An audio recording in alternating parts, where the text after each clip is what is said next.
Hello everyone. In my last couple of videos I talked about marketing your business and getting back to the basics on how to get work.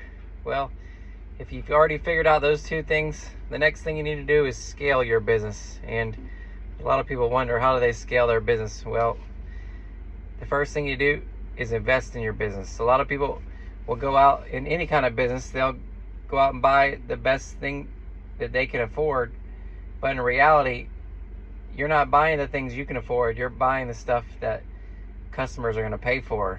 I used to have that kind of mentality where I didn't want to invest anything in my business, and I wanted to buy these nice expensive towels and I wanted to buy all this equipment, and I thought to myself, I said, man, if customers would only give me the money, I'd go out and do it. But that thinking was all backwards until 2016.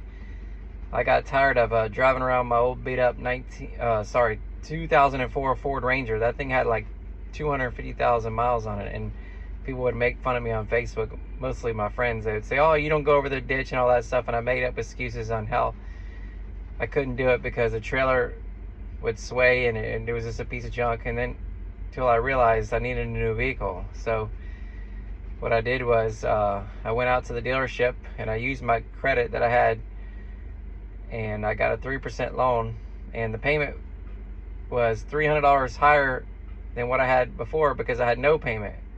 But I didn't look at that $300 payment because I knew the customer was going to pay for it. So the next thing I did was I started marketing my business a little bit harder. I started changing my prices up.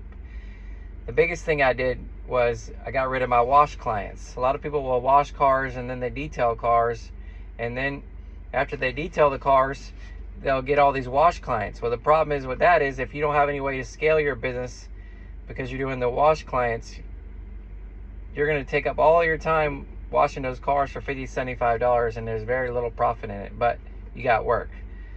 But being busy and staying busy every day is not going to help you scale your business. You have to have enough profit in there to pay another person. Even if you're working by yourself, if your prices are not high enough to pay another person, you can't wait until you get enough work and then jack your prices up. Your prices need to be high enough so that way when you hire a person, you already have the work. Because if you have it, like let's say you're doing 20, 30 cars a week at $50 and you're making profit with that because you're only one person, you figure, well, all my cars are in these 5-10 mile radius.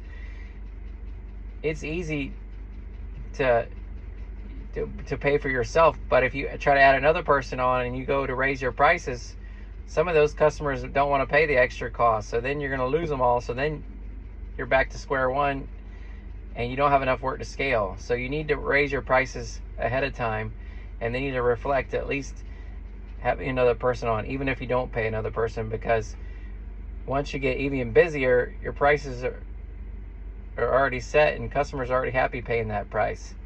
And then if you're so busy you need another vehicle, you go out and buy another one and you can put that second one on the road. But don't look at this price tag, look at how much that thing's going to make you. A lot of businesses, before they even start out, they cost them anywhere from $30,000 up to $500,000. There was this place in Jacksonville that just opened up a couple of days ago. They had a grand opening and I looked it up, and it was $300,000 to sell milkshakes. And you're probably thinking, man, that's a lot of money.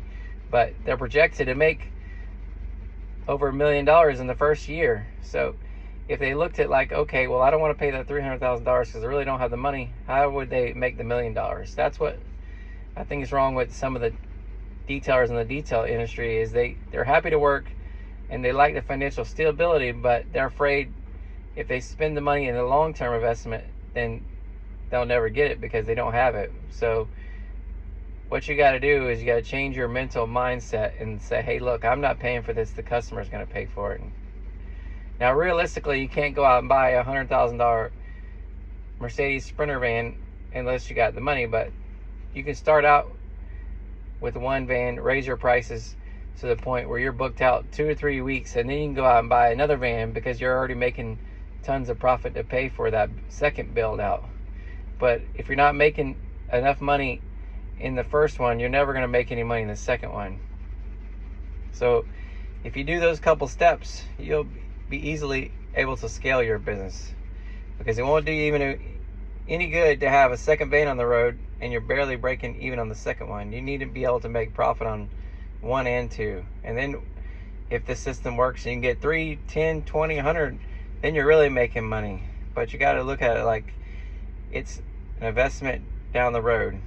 Will you make your money back in the first 3-4 months? Maybe, if you're really good. But most investments are a year or two down the road. Even the milkshake place, if they make $1 million, they might be projected to make profit 300,000-400,000. But it's worth it in the long run, because then after you pay it, if you keep going, it's higher profit, and that's how you scale your business.